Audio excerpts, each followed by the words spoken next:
The CBS Radio Mystery Theater presents...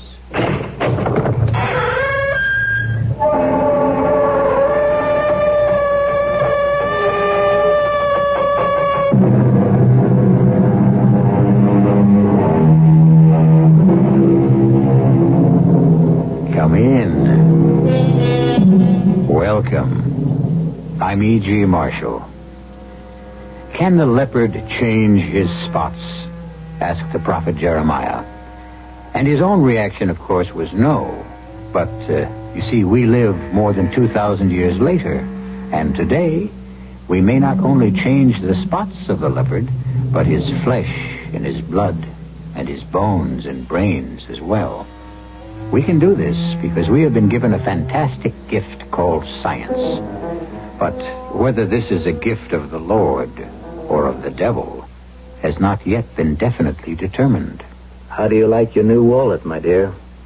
Darling, it's beautiful. Let me get my papers and place them inside. And I've already done that for you, Eloise.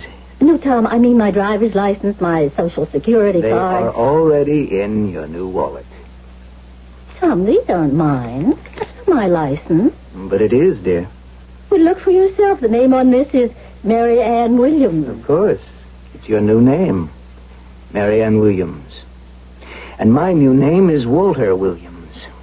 What do we need new names for? Because we died. Who died? You and I. We were killed in a car crash. You know what you're talking about. Tom and Eloise Rutledge are dead. They have been changed into Walter and Mary Ann Williams.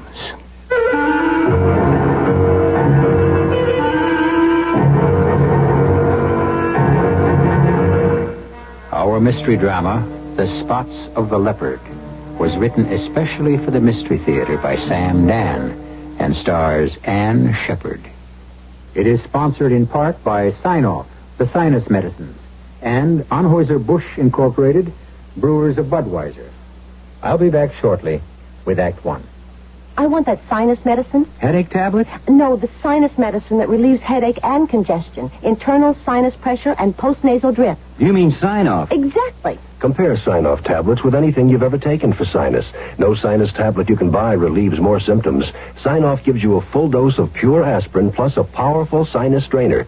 Sign-Off works fast to help sinus pain while you drain. Sineoff. Sign-Off, the sinus medicines in the bright red box. Take when needed, only as directed. It's athletes versus MS.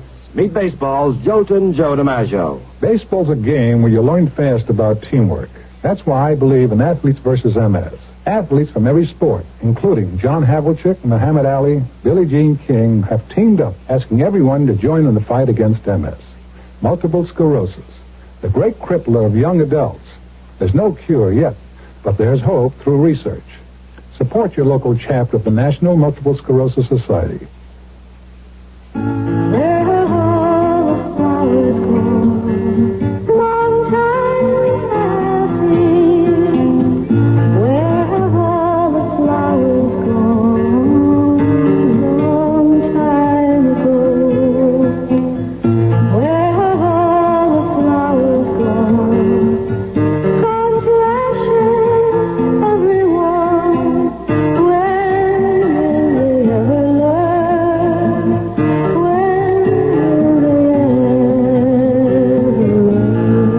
learn? Smokey has been telling us to be careful with fire for over 30 years. Yet last year, we still started over 100,000 careless forest fires. When will we ever learn?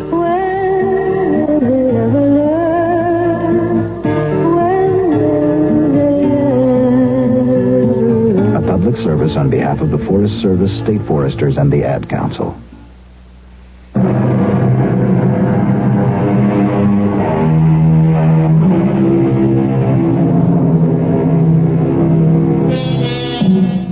When young Leonard Foster won the leading role in the Shakespearean play to be given by the local community theater, he was, of course, overjoyed.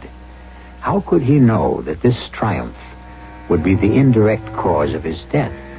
Well, it's the way these things sometimes work out. You see, ordinarily, Leonard would spend his lunch hour out walking with a girl. or in a corner of the parking lot playing softball with the rest of the fellows from the mailroom. However, lately he's been spending the hour between 12 and 1 sitting in the office and memorizing Cardinal Wolsey's famous speech to Cromwell, which is what he's doing right now, less than 3 minutes before he's to be murdered. Cromwell, I charge thee, fling away ambition. By that sin fell the angels. Love thyself last. Cherish those hearts that hate thee. Corruption wins not more than honesty. Still, in the right hand carry gentle peace to silence envious tongues. Oh, hello. Hello? Who is there? Oh, this is Leonard Foster. This is Mrs. Rutledge. Is Mr. Rutledge about? No, ma'am. Mr. Rutledge and the plant manager have gone off to lunch. Oh, have they? Now, Leonard, look, this is vital. Did they drive off in Mr. Rutledge's station wagon? Did they? No, ma'am. They went by company limo. Oh, then I'm saved. Mr. Rutledge's station wagon is still in the parking lot. Oh, yes, ma'am. I can see it just outside the window. Aha. Do you drive? Oh, yes, Mrs. Rutledge. Well, I'm at, just where exactly am I, Monsieur de Polissard? Off exit 11, Leonard. Yes. I just bought this absolutely divinely authentic Louis XIV commode, and I must get it home at once. Now, you're, no more than 5 minutes away from exit 11 on the turnpike. And, you'll see the sign, De Polissard Antique. Well, we can have the thing home in 10 minutes, and you can be back at the office 10 minutes after that. Total elapsed time, 1/2 hour. What do you say? Well, ma'am, the keys. Mr. Rutledge keeps a spare set in the upper right-hand drawer of his desk. Leonard, please, hurry. I shan't draw a relaxed breath until we bring it home safely. Mrs. Rutledge, well, she's the boss's wife.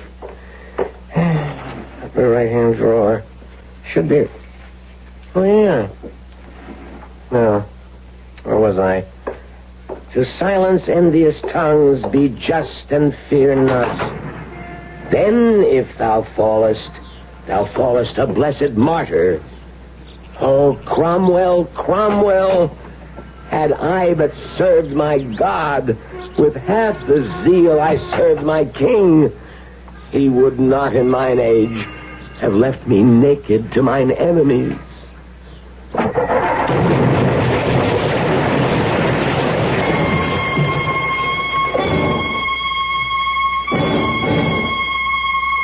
That bomb was meant for me, Mr. Atkins. There can't be any doubt about it. Why? Why did you allow such a thing to happen? Look, we can't be everywhere all the time, Mr. Rutledge. You came to me. You said, you, Tom Rutledge, you have a duty as a citizen. The underworld has been trying to move in on your industry. You have certain facts. I understand all that, Mr. Rutledge. Now, wait. Your testimony, Tom Rutledge, can place all these hoodlums behind bars forever. I said to you, I have been informed by certain letters, phone calls, even a visit to my office, that it would be suicide for me to testify. We know all this, Mr. Rutledge. And when I told you about all those threats, how can I describe your reaction? It was as if this whole thing were an opera, and you burst forth into a glorious aria about how the full force of the assembled resources of the U.S. government would always be on hand to shield and protect me. Well, where were you when a bomb went off in my car this new? We're doing the very best we can. Your best isn't good enough. I believed you. I came forward. I testified. Now... This young fellow, this Leonard Foster, why was he about to drive your car? I haven't the faintest idea. Would he have any reason for being in your car? None that I know of. Where would he get the key to the ignition? I couldn't tell you. Oh, Mr. Atkins, this has been a very... I wonder if you'd excuse me. After all, there's really nothing I could tell you. In just a moment, Mrs. Rutledge, I have a question I'd like to ask you. To ask me? Yes. Just let me finish with your husband. Mr. Rutledge. Yes, sir. Did you keep a key to the car in your office? Yes, in my desk drawer. Did Leonard Foster know about it? Well, I don't see how. But obviously, he must have gone to your desk drawer and taken the key. Why? I don't know. Couldn't even guess. Mrs. Rutledge, The switchboard operator at the plant says you phoned at about 12:15. Oh? Oh, yes, I did. May I ask why? But to see if Tom might be free for lunch. I know, dear. You had told me before you left that you had this date, but I was sitting around the house. I was so lonesome. I forgot. I just picked up the phone. The girl at the board put the call through to your husband's office. You spoke to Leonard Foster because she heard him come on. Oh, yes. Yes, I did speak to the poor boy. And as far as we know, you were the last person to ever speak to him. Yes, I suppose I was. How did he sound to you? How? Oh, I don't know. All right, I'd say. Can you recall the conversation? Yes. I asked if Tom were there, and he said no. Tom had already gone to lunch, and that was all. And aside from telling you that Mr. Rutledge had gone to lunch, he said nothing else to you?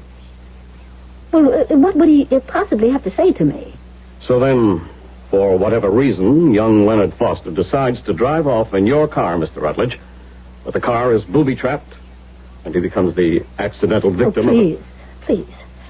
All this is so upsetting, and you really don't need me for anything more, do you? No, Mrs. Rutledge.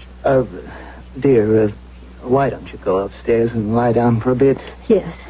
I think I'd better, please. Excuse me. Now, this is part of it. My wife is an extremely sensitive woman, and she doesn't... I know she's scared, and I know you're scared, but I promise you're not going to be thrown to the wolves. Isn't We were almost bitten this noontime. As of right now, you're being guarded 24 hours a day. But how long can you keep doing it? Mr. Rutledge, all I'm asking is for you to have a little faith.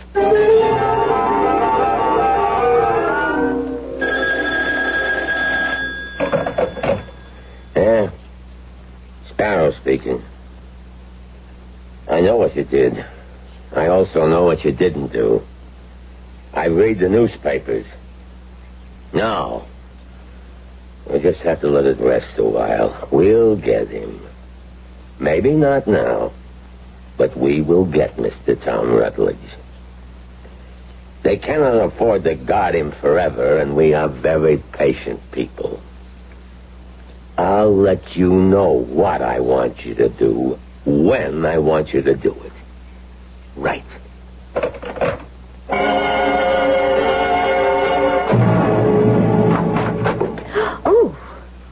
De Polissard. Madame Rutledge, may we come in? I thought you would want your commode. Oh, of course. Gentlemen, inside. Okay. And where shall you have it, madame? Oh, where do you suggest? Beneath the painting. Set it down, gentlemen. Yeah. Oh, it's beautiful. It was foreordained to occupy that precise place. Thank you, gentlemen. Okay, boss. I must say, it was difficult to approach your house, Madame Rutledge. The police, they stop everyone. Oh, well, my poor husband, his life is in danger. Could you do me a favor, Monsieur de Polissard? Madame, there is no other reason for my existence. I would like to give you a check. Certainly. For half the amount we agreed on, and cash for the balance. Whatever is convenient. Well, I would just as soon my husband didn't know how much I pay. Have no fear, madame. This shall be our little secret. Oh, thank you. Thank you, Monsieur de Polissard. Our second little secret. I beg your pardon? Yes. It is our second little secret. Our first little secret is concerned with that most unfortunate occurrence yesterday noon. What did you say? What did you say, my dear Madame Rutledge? Or, more properly speaking, what did you not say concerning that most regrettable episode? What are you talking about? You said in the newspaper account that you had called your husband's office from your home. Oh. We know that was not true. You had called his office from my shop. Further, it seems that both your husband and the police are completely mystified.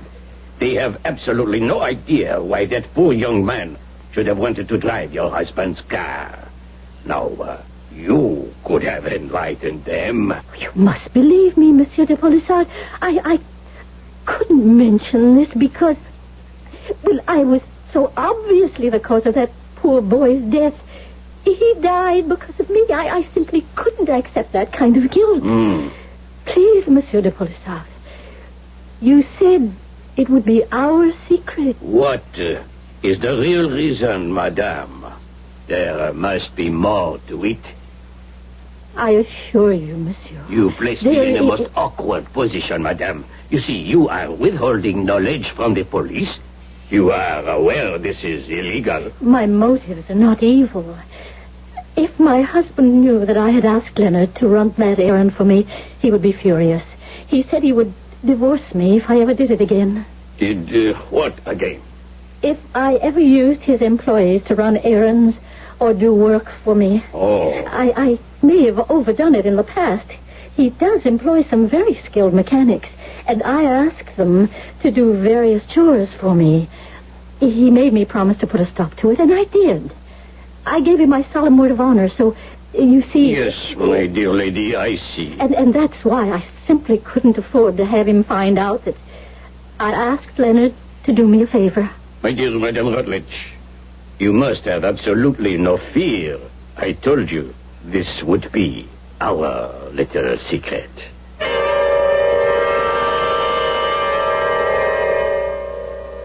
Bread eaten in secret is sweet, says the proverb. But even the sweetest bread must one day grow stale. And secrets tend to grow heavy with age. And sometimes they require additional people to carry them, in which case they usually don't remain secrets. As you can see, we have a lot of work to do, and we'll get a good part of it done when I return shortly with Act 2. Here's a tip from your Better Business Bureau on the metric system. You know, use of the metric system as a uniform system of measurement in this country is growing rapidly. But of course you want to know how it will affect you, right? Well, take driving your car, for example. The kilometer will replace the mile in expressing distances. Right now, 1 mile is equal to 1,760 yards, or 5,280 feet. Now, isn't it easier to remember that 1 kilometer is equal to 1,000 meters? Your car's speedometer will also change from miles per hour to kilometers per hour. So will speed limit signs on the highways. And again, the standard unit of measure will be the meter. And so when you order a tank full of gas, the liquid measure will be in liters, not gallons. For example, a fill-up of 16 gallons is equal to 60 liters. For more information on the metric system, write to Metric Information Office, National Bureau of Standards, Washington, D.C.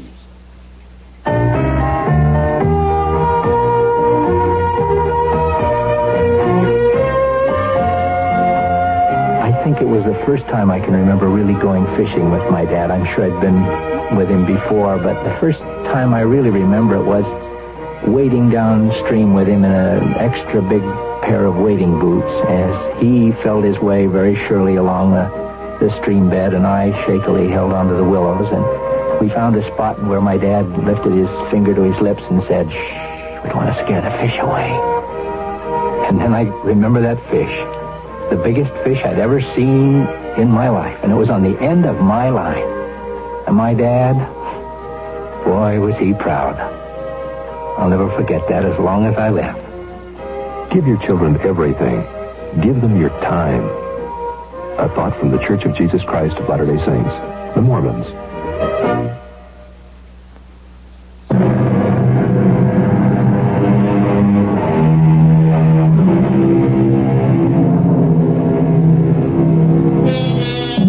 Very few people will admit they tell lies. Because, as you know, truth is relative. And also, truth rarely gets you anywhere. After all, a politician who tells the truth seldom gets elected. And a lover who tells the truth usually spends his night alone.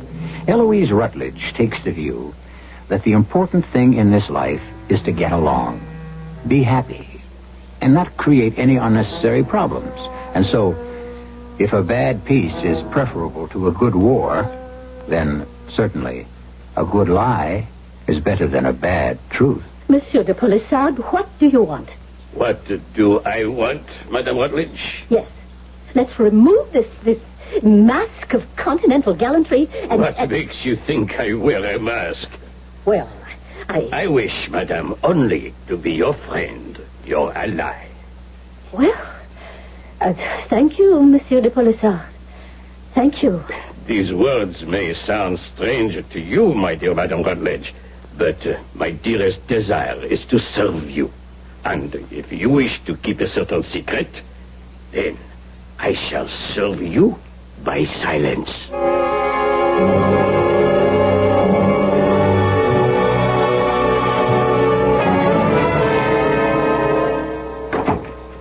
Tom. Yes, dear? You're home early. Well, we'd better have a long talk, Eloise. A long talk? About what? About our future. Well, that sounds serious. Yes. It's extremely serious. I just spent several hours with Mr. Atkins. The government man? Yeah. We found out something about that bomb. These are clever and tenacious killers. They want me dead. I must die as an object lesson to everyone else who might consider testifying against them in court. Even the government cannot protect me and you against them indefinitely. Oh. Well, then, what did Mr. Atkins say? That eventually you'll have to be murdered? Yes.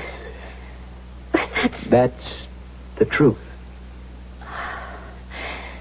And we're just supposed to accept that? No, darling, we'll have to move.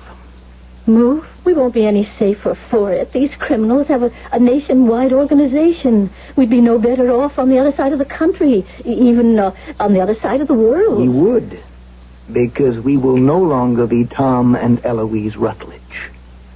Who would we be? Who would you like to be? Any ideas for a new name?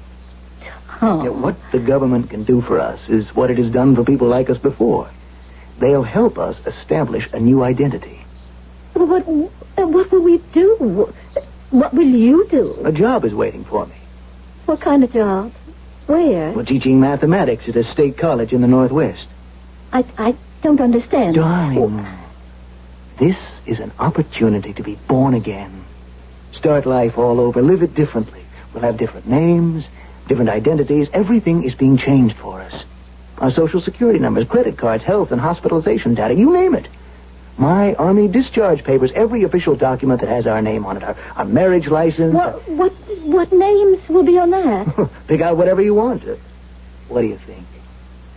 Oh, it sounds exciting. Wait till I tell Uncle Alvin. No, you can't do that. Well, Uncle Alvin is my only... You can't tell anyone. Why? Well, it's the way it has to be. But we can't just simply disappear. Why not? We have relatives. We have friends. What are they going to think? Well, they're not really going to think anything. They'll mourn for us a while. Well, what do you mean, mourn? Oh, I should have told you this out front. We're going to be dead. Dead? Huh. In order to start this off in a most credible manner, we will have died in an accident. Oh, Tom, I'm frightened.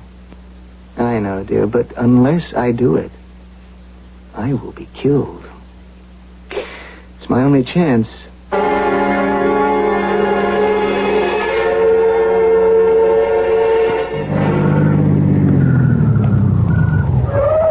Sorry to be a few minutes late. It's all right. We had to arrange matters with the chief of the local police. Well, take a look. That's your new car. Like it? Oh, it's beautiful. I'll have the officers transfer your baggage from your old one to your new one. Frank, Smitty, start moving the luggage.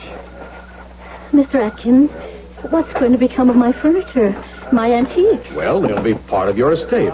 As Tom and Eloise Rutledge, you had a will. But there isn't anyone in either my family or Tom's who has the proper respect for a valuable antique. Couldn't we have taken... No, ma'am, we can't go through all this again, please. Now, You were driving late at night. You went off the road and the gas tank exploded. You perished in the crash and were consumed by the flames. Oh, that sounds terrible. The police and the medical examiner will authenticate all these facts. You fellows moved all this stuff? Yeah. Well, okay. Now, here's a wallet for each of you. You are now Walter and Marianne Williams. Each wallet has your important papers, driver's license, credit card, social security number, everything you need. Douse that car with gasoline, fellows. Oh, Tom. Eloise, if you have any reservations... No, listen, Tom. You folks had better start calling each other Walter and Marianne. Darling, that this won't be an easy thing for you to do. If you have any reservations, well... I could have been alone in that car. No, Tom. Walter, Yes, remember? Walter. My place is with you. My place is always with you. Okay, fellas. Roll her off the road.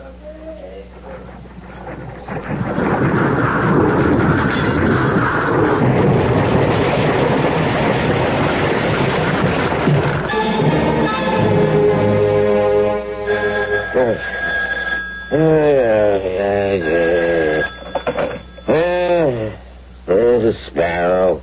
You know what time it is. What? Is that a fact? They had an accident, huh? Car burned up. Both of them dead. Somebody seen the bodies? Not enough left to identify. Well, what do you know about that? I don't believe a word of it. It's a plant. He's on ice somewhere. We'll find him. Yeah. People disappear. But nobody can disappear without leaving some kind of trace.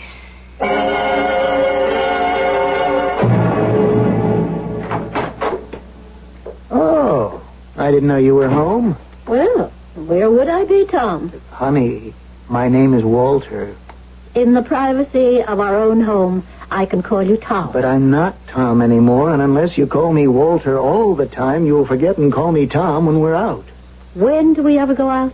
Well, we could go out every night in the week. We could have a full social life. Some social life. Darling, there's some very fine people up here. Do you know the sole topic of conversation here? You have exactly two. It depends on the season. Not you're being unfair. In the summer, it's horses. In the winter, it's skiing. And there isn't an antique shop within 200 miles. Well, no, that's not true. There are plenty of shops. Oh, sure. If you're interested in old branding iron, I'm talking about antiques. Well, it's not the East, I admit that. Look at my home. There isn't a decent piece of furniture. No, I should have known better. I should have realized that this would mean no life for you. Oh, Tom. Walter, I'm sorry. The important thing is we're together. Together. That's all that I care about. Yes, that's the important thing. And it's just about the only thing we'll ever have, being together. I miss other things, too. The theater, the excitement of the big cities, the museums, galleries, restaurants. Oh, please. Don't even mention Both of us, we were brought up to live that way. I'm sorry. I'm sorry, dear. Don't be sorry. I'll manage somehow. I wish I could buy you an antique. A chair and a table. Nearest place where we could even hope to see anything that you would consider an antique would be San Francisco. I don't think it would be prudent for us to be seen in San Francisco. No, I guess not. I'm sorry, dear. I just have to live with it somehow.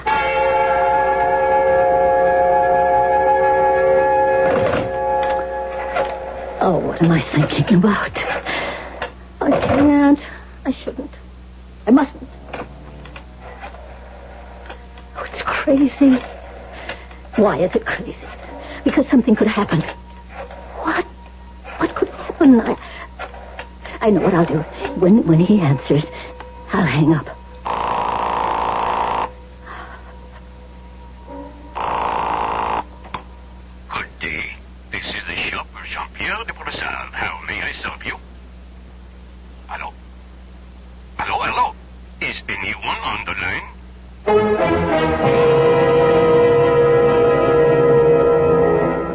anyone on the line? Or put it this way. When I return with Act 3, will there be anyone on the line? Will she do the smart, sane, sensible thing and hang up? Or will she... Well, she's a woman. And today's women's lib attitudes to the contrary notwithstanding, history is replete with women who go against specific instructions. Bluebeard's wife, Pandora, Eve. Do we add Eloise?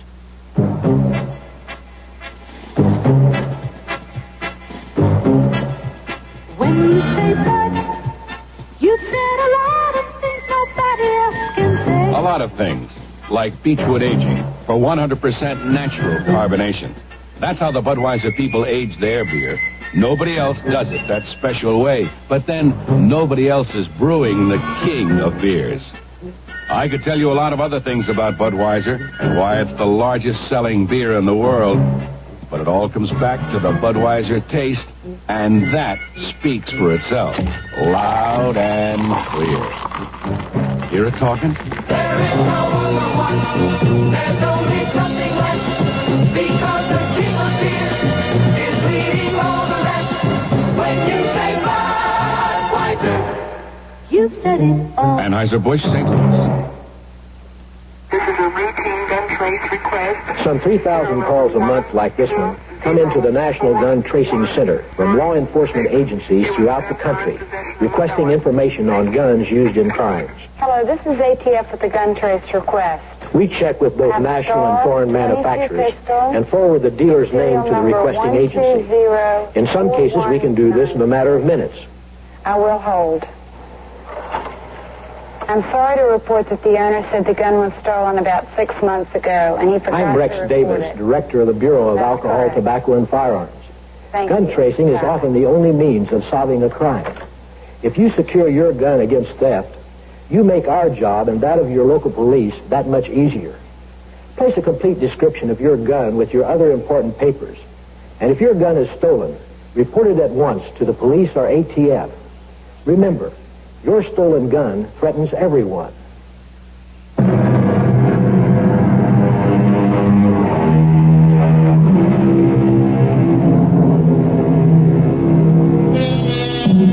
Let us say your name is Jean-Pierre de Polissard, and you are a respected dealer in antiques. About, a year ago, one of your very good customers and her husband were killed in the flaming wreckage of an automobile accident. Now, today, you're sitting in your shop, and the phone rings. And you answer it. Hello? Hello? Is anyone on the line? Hello? Who is this, please? Monsieur de Polissard. Wait, I know that voice. But, no, how can it be? Monsieur, you have kept 2 secrets for me. Can you keep a third? Madame Rutledge. Don't say that name. Never say that name. You are alive. You must keep my secret. Certainly. Monsieur, how I miss your shop. And how I miss you, madame. Do you remember the commode? Could I forget? If only I could have something like it. I have my eyes on just a piece. It will be available in several weeks. Oh, could you buy it for me? It is done. Remember, you must say nothing about my being alive. Your secrets are safe with me. Where shall I send this? My husband has just come in. I have to hang up. I'll call you again when I get the chance. Madame.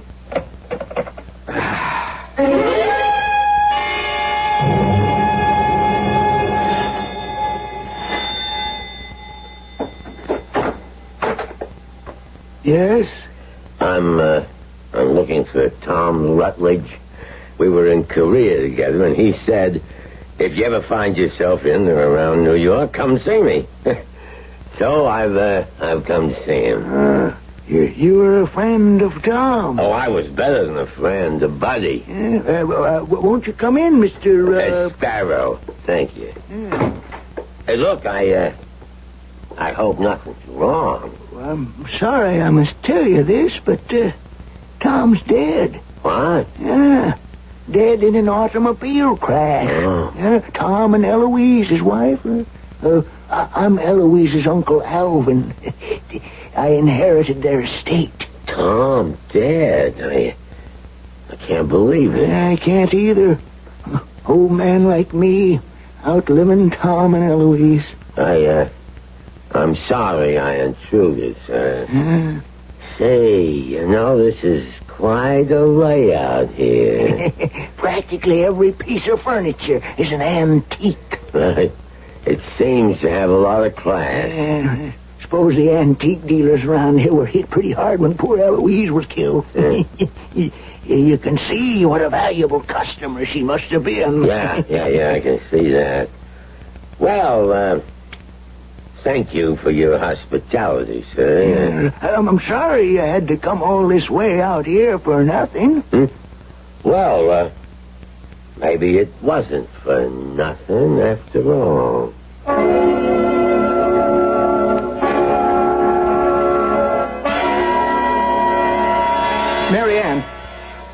Marianne!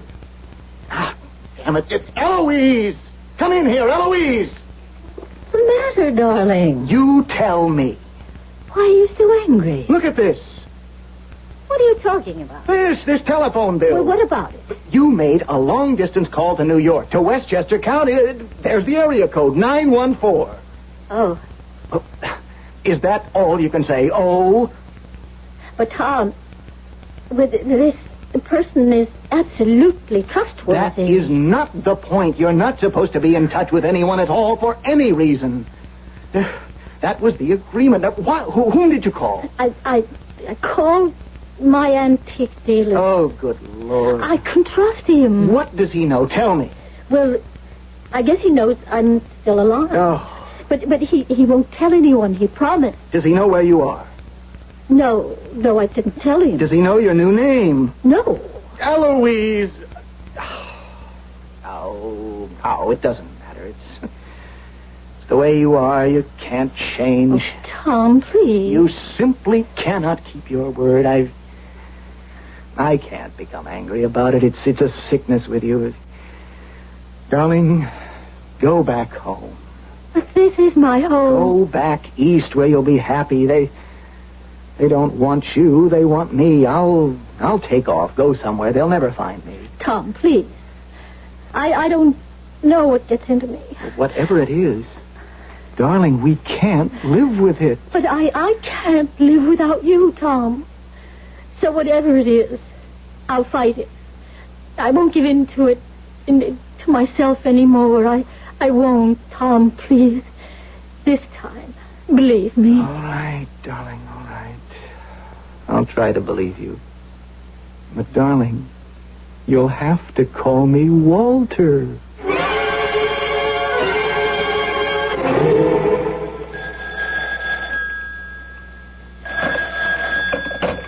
Hello? Monsieur Polissard. Madame. I don't have too long to talk with you. Did you find me? Madame, I found you a gem exactly like the other. And the same price. Could you send it out here? Of course. Well, I don't want my husband to know I got it from you. Easily remedied. I shall ship it to a friend in San Francisco. He will send it on to you.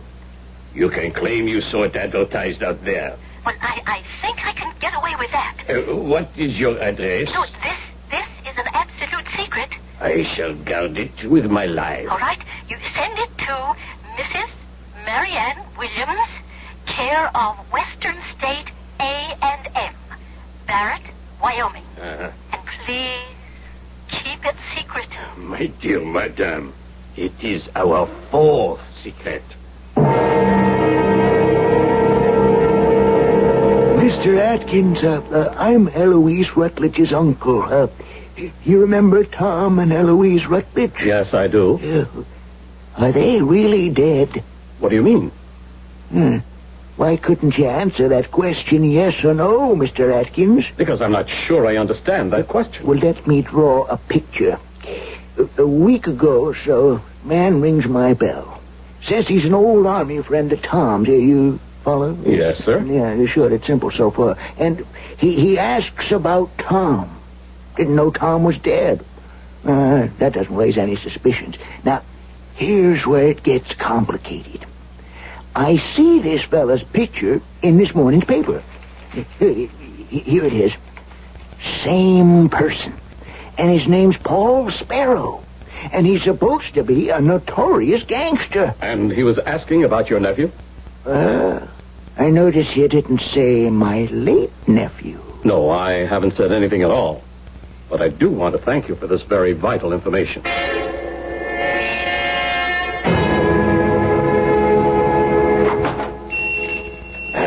Good day to you, sir. Welcome to the establishment of Jean-Pierre Polissard.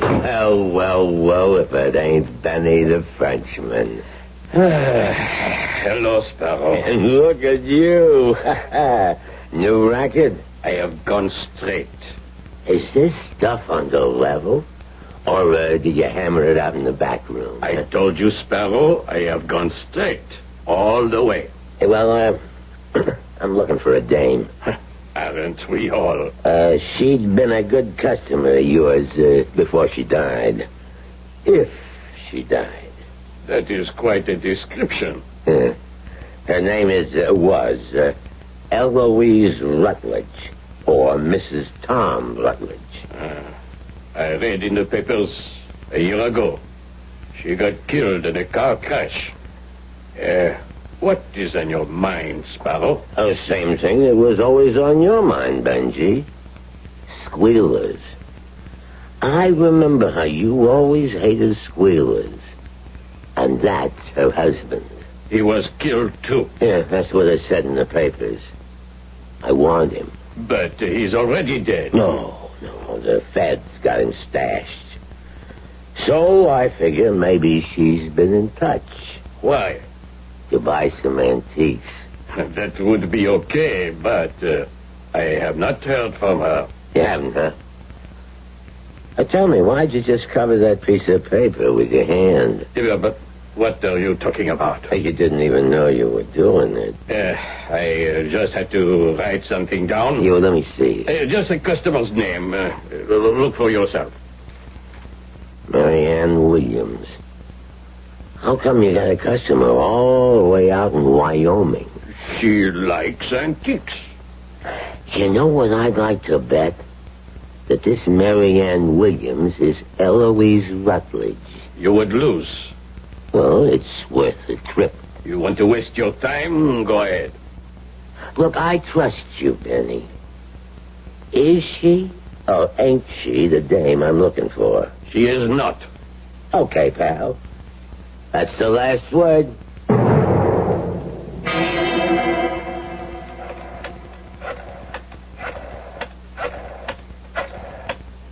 Hold it, Benny. What? Put that phone down. When did you come back? You're getting careless. I come back to see if you was going to phone her to tip her off. This is a business call. Hand over the phone, Benji. If it's legit business call, hand it over. Now, come on, that's good. Hello? Hello? Oh, ma'am, I think maybe I got a wrong number. Can you tell me where I reached? Yes, this is Barrett, Wyoming. Yeah. Oh, I'm sorry. It's the truth, Benji. I'm really sorry.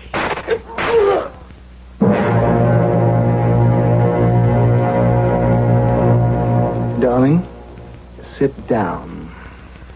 What is it?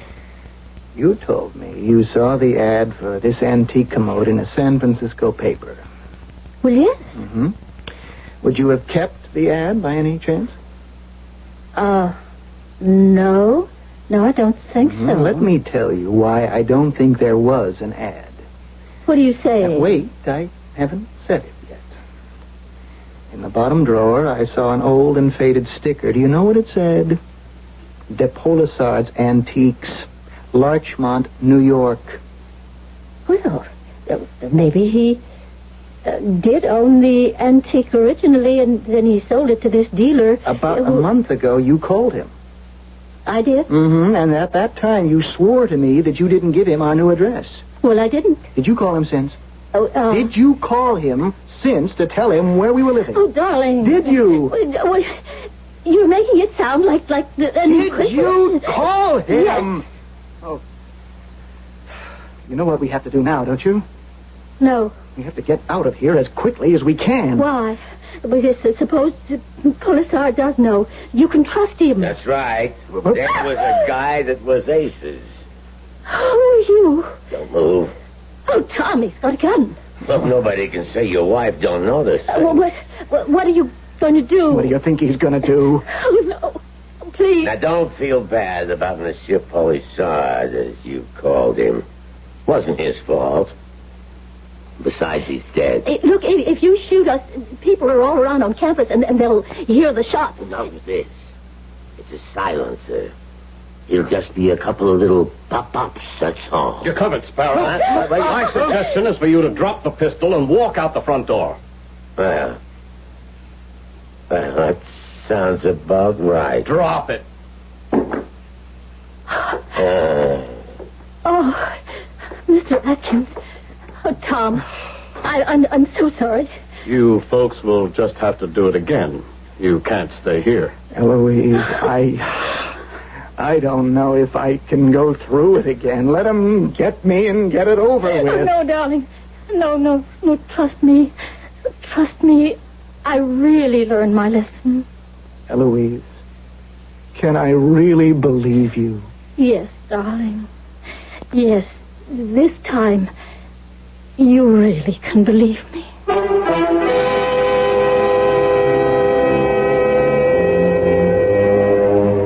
Well, we'll never know if he can or not. When our stories are over, they're over. What happens after our third act curtain descends has to be another story.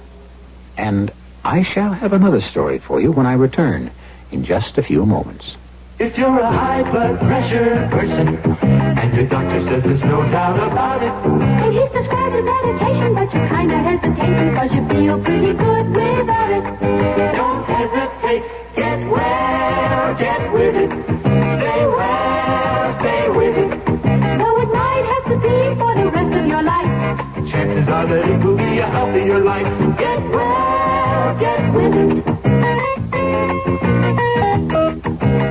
National High Blood Pressure Month is a good time to find out if you are a high blood pressure person. Get well, get with it, because there are some 23 million people with high blood pressure in the United States today. If you do have high blood pressure and medication has been prescribed for you, then remember this advice. Get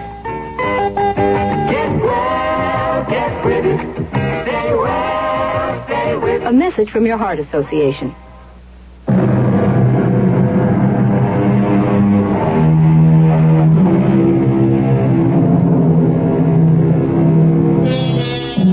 The delicate balance between a lie and the truth. What is it? It's an entire dimension that is neither true nor false, but something somewhere in between.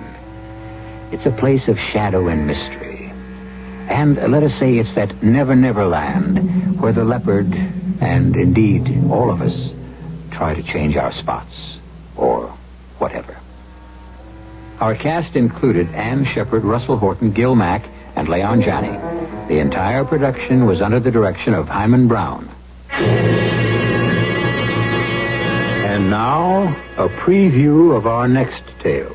I kept getting smaller and smaller. The me part of me. Do you think I'm losing my mind, Frank? Oh, no. Don't ever think like that. I know what it is. Then I wish you'd tell me.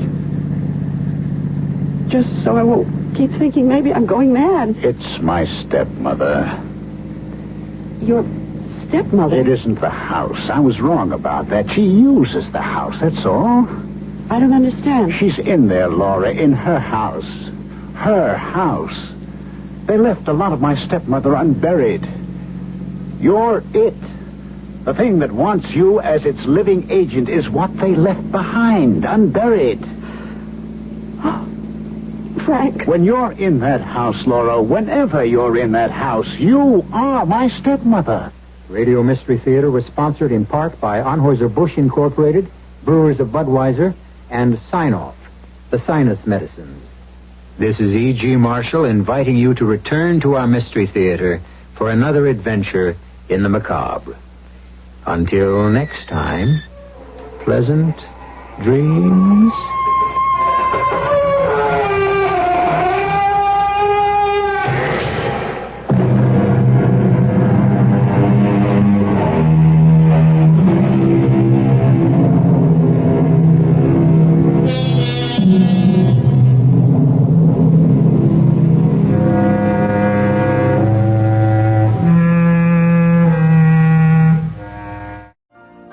You've been listening to the OTR Gold Network.